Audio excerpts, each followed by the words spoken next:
Kumusta ka? Unang-una, salamat sa pagtapadala mo nito ha. Walang anuman.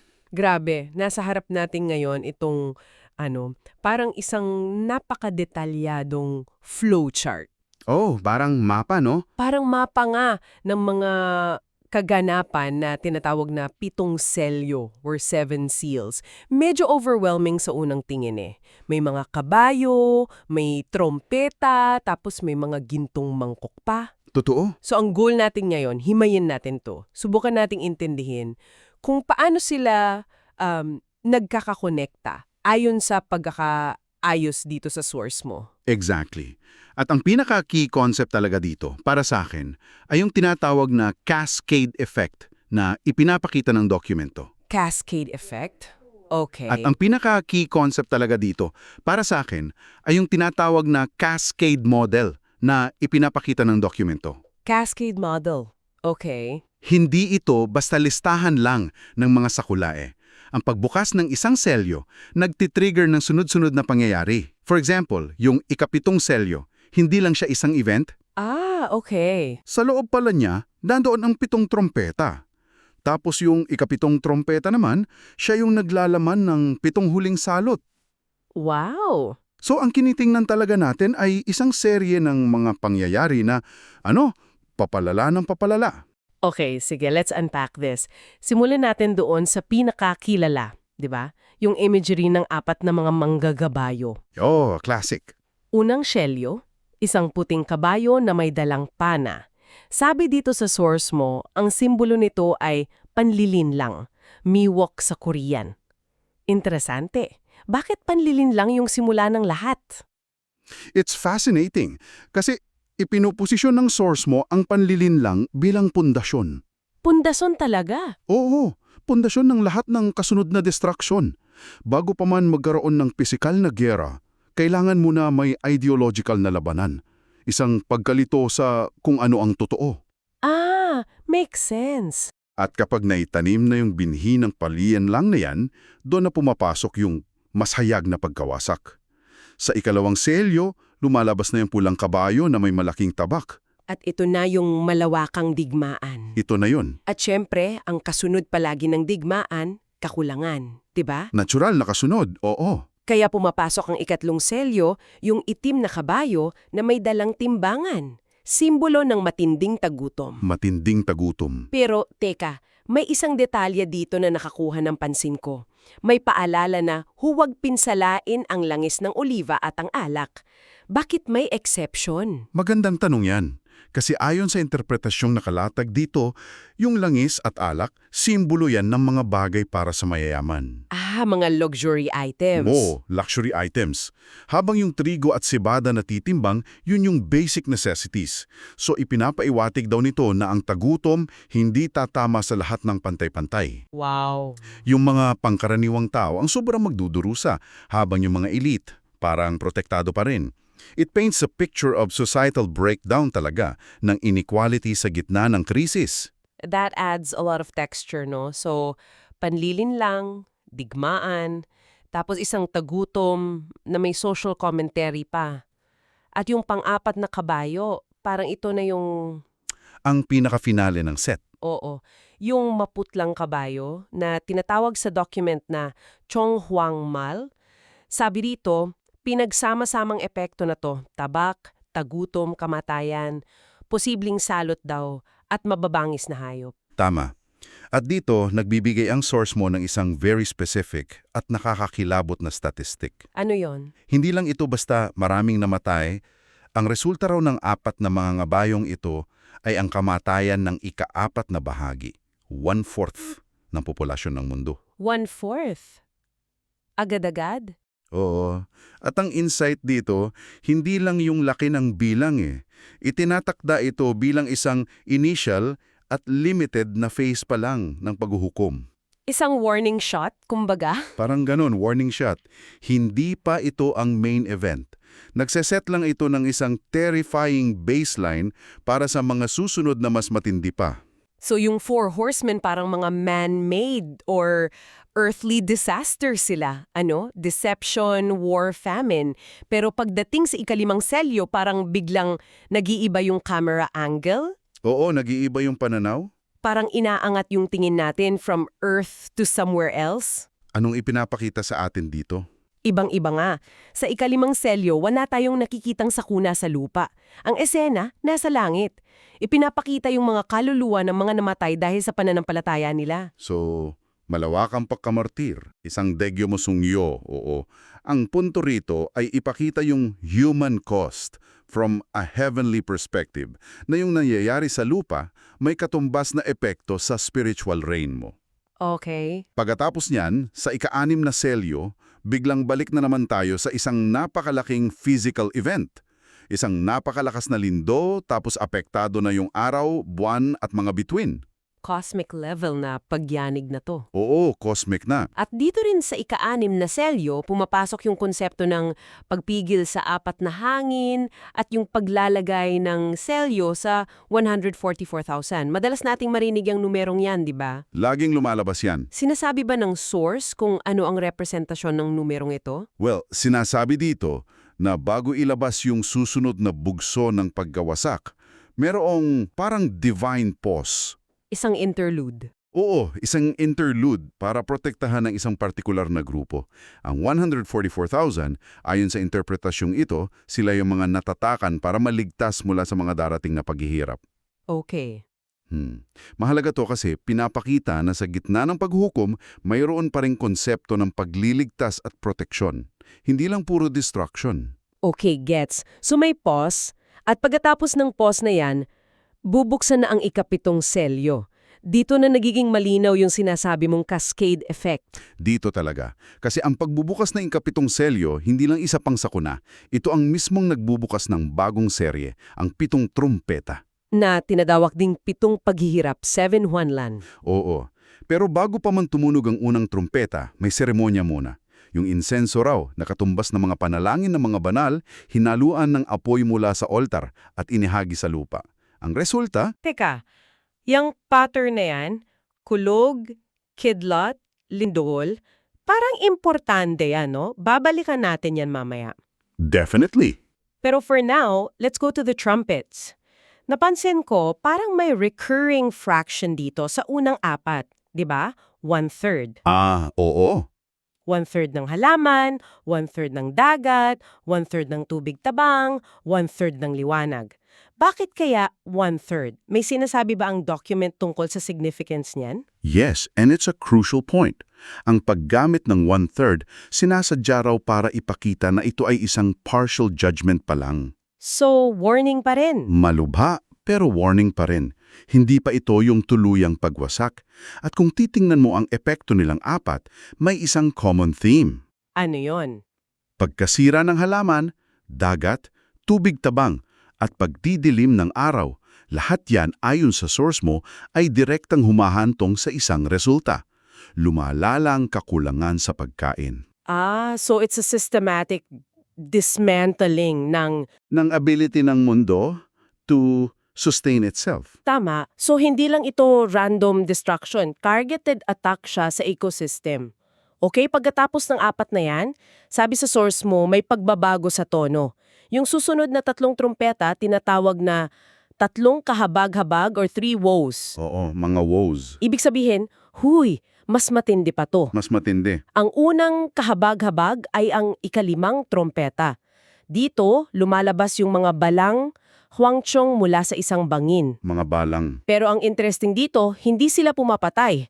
Ang misyon nila ay magdulot ng matinding paghihirap, parang kagat daw ng alakdan, sa loob ng 5 buwan. 5 buwan ng torment. Grabe. At may mahalagang detalye ulit, hindi nila kayang saktan yung mga taong may selyo ng Diyos. Yung 144,000? Sila ulit. So this plague is very specific sa target niya at sa purpose niya. Torment, not death. Okay, that's rough. And gayon, yung ika-6 na trompeta, ang second woe, dito sa outline mo, parang biglang bumibilis at dumadami ang nangyayari. This section seems very dense. Totoo. Ito yung part na maraming complex concepts na ipinapakilala ng sabay-sabay. Sige, sige. Nagsisimula ito sa pagpapakawala ng 4 na anghel sa ilog Euphrates, Okay. na sinusundan ng isang hukbo ng 200 million mangangabayo. 200 million. Yes! At this time, Hindi na torment ang dala nila, kundi kamatayan. Pinapatay nila ang isa pang isang katlo ng sangkatauhan. Teka. So may 1/4 nang namatay sa Four Horsemen. Ngayon, 1/3 pa nang natitira. Oo. The scale of death is just astronomical. Let's pause here. 200 million horsemen. That's an incredibly specific number. Sinasabi ba ng source kung literal ba to or symbolic? Well, the source material presents it as it is written. Pero maraming interpretasyon na kinikilala rin ng document mo na nakikita ito bilang symbolic Symbolic ng ano? ng isang napakalaki at parang hindi mabilang na demonic army. Ang punto, hindi yung eksaktong bilang, kundi yung sheer, unstoppable scale ng destructive force. Para ma-convey yung sense of hopelessness. Exactly. Para sa mga on the receiving end, parang wala ng pag-asa. Okay, so after that massive wave of death, may mga bago na namang elements. Dito na pumapasok yung maliit na aklat, yung dalawang saksi, at yung mga halimaw. Dito na. Sige, isa-isahin natin. Ano itong dalawang saksi? Ayon sa document, sa gitna ng kaguluhan, lilitawang dalawang saksi. Tuchingin. Okay. Magkakaroon sila ng ministeryo na tatagal ng eksaktong 1,260 araw. 1,260 days. Oo! Sila'y mangangaral, magpopropesya at may kapangyarihan sila. They represent a final, powerful testimony of truth bago ang wakas. Pagkatapos ng ministeryo nila, papatayin sila, pero mabubuhay ulit. At kasabay nito, yung pag-usbong naman ng mga halimaw, isa mula sa dagat, isa mula sa lupa. Dito na ba pumapasok yung konsepto ng malaking kapigtihan? Oo. Yung halimaw mula sa dagat, Bada Jimsong, inilalaraman siya bilang isang political religious power na nagahari sa buong mundo. Global power. Bibigyan siya ng kapangyarihan na maghari sa loob ng 42 buwan. At itong panahon na to, ayon sa iyong source, ang tinatawag na malaking kapigtihan, Songdo Dewanan, para sa mga banal. At yung halimaw mula sa lupa. Siya yung parang propaganda minister. Siya yung nagpapatupad ng pagsamba sa unang halimaw at nagpapakilala ng marka, yung 666. Now, you mentioned 1,260 days for the witnesses and 42 months for the beast. Pinagkukonvesta yan ng source, di ba? Yes, napakahalaga niyan. Binibigyang diin sa source mo na 1,260 araw ay katumbas ng 42 buwan, na katumbas din ng 3.5 taon. Ah, pare-pareho lang. Pare-pareho lang ang haba ng panahon. At ipinapakita rin dito, without taking a side, na may iba't ibang theological views kung kailan eksaktong mangyayari itong 3.5-year period na to. Kung sa unang kalahati ba o sa ikalawa? Oo, ng huling 7 taon ng propesiya. Inilalatag lang ng source mo ang mga posibilidad. Very scholarly approach actually. Okay. So, we've gone from horsemen to partial destruction to global war at ngayon isang 3.5-year reign ng mga halimaw. Papasok na tayo sa grand finale, ang ikapitong trumpeta. Ito na ang huli at ikatlong kahabag-habag. At tulad ng ikapitong selyo, ang pagtunog ito ay hindi lang isang event, kundi ang simula ng huling serye. Ang pitong huling salot. Na ibubuhos mula sa 7 gintong mangkok, 7 Kim Tejob. At may kasabay itong napakahalagang kaganapan sa langit, ang unang pagkakabuhay na mag-uli, Ilche Buhal. Okay, ano yon? Ito yung panahon kung saan ang mga martir at ang mga banal ay binubuhay at binabago. Ang implikasyon nito, ayon sa source mo, ay ang mga naiiwan na lang sa lupa sa puntong ito. Ay yung mga tumanggap na ng marka ng halimaw, ang 666. Sila na lang. Nakaka-strike yung pagbabago sa scale, ano? Sa trumpets, 1/3, dito sa mga mangkok, parang all out na. Exactly. Wala nang warning. This feels like the final verdict. Parang ganun nga eh. Precisely. Ang salitang 1/3, wala na. Ngayon, total na. Tingnan natin. Unang mangkok, masasaklak na sugat sa balat ng mga may marka. Ouch! Ikalawang mangkok, ang buong dagat nagiging dugo. Lahat ng nasa dagat, patay. Buong dagat? Ikatlong mangkok, ang lahat ng ilog at bukal nagiging dugo. Wala nang maiinom. Wala na. Ika-4 na mangkok. Nagkakaroon ng nakakapasong init mula sa araw. Parang isang direct total reversal of a habitable planet. At pagkatapos nitong total assault sa environment at sa mga tao, yung mga huling mangkok nakafocus na sa sentro ng kapangyarihan ng halimaw. Tama. Yung ika-5 mangkok, nagdudulot ng kadiliman sa kahariang mismo ng halimaw. Targeted. Targeted ang ika-6 na mangkok, paghahanda para sa huling laban. Natutuyo yung ilog Euphrates para magbigay daan sa mga hukbo para magtipon sa Armageddon. At yung panghuli. Yung ika-7 mangkok, ibinubuhos sa hangin. May sigaw na, naganap na, at ang resulta, yung pinakamalakas na sakuna sa lahat. Isang napakalakas na lindol na hindi pa nararanasan na may kidlat, kulog at pag-ulan ng yelo. Okay, now let's circle back dun sa pattern na napansin ko kanina. Sige. Sabi ng source mo, yung ika-7 selyo, ika-7 trompeta at ika-7 mangkok, yung dulo ng bawat serye. Lahat sila nagtatapos sa parehong mga bagay, kidlat, mga tinig, kulog at lindol. Sabi ng source, this is because lumalapit daw ang mga nilayang sa trono ng Diyos. Oo. Pero bakit nagiging ganun ka-violent ang reaction? Anong logic doon? According to the interpretation here, yung trono ng Diyos ay source ng pure, unadulterated power and holiness. Okay, pure power. So, para sa isang creation na tainted, ang paglapit sa raw holiness na yon ay parang naglapit ka ng sirang appliance sa isang malaking power generator. May short circuit? May violent discharge, kulog, kidlat, lindol. It's a physical manifestation of the clash between the sacred and the profane. Bawat 7, isang step closer to that throne. So, hindi lang siya random, apocalyptic trope. May theological statement pala behind it. That makes so much sense. And that leads us to the final, core concept ng document mo. Hindi ito simpleng listahan ng parusa, ito ay isang detalyadong istruktura ng paghuhukom at, ito yung salita, pagbabayad sala.